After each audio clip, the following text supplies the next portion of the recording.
أعوذ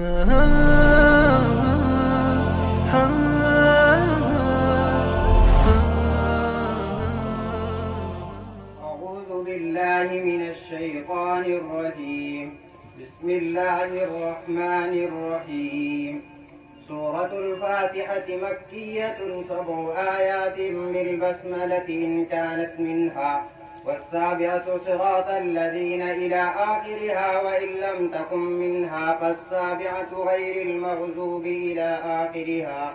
ويقدر في أولها قولوا ليكون ما قبل إياك نعبد مناسبا له بكونه من مقول العباد. بسم الله الرحمن الرحيم.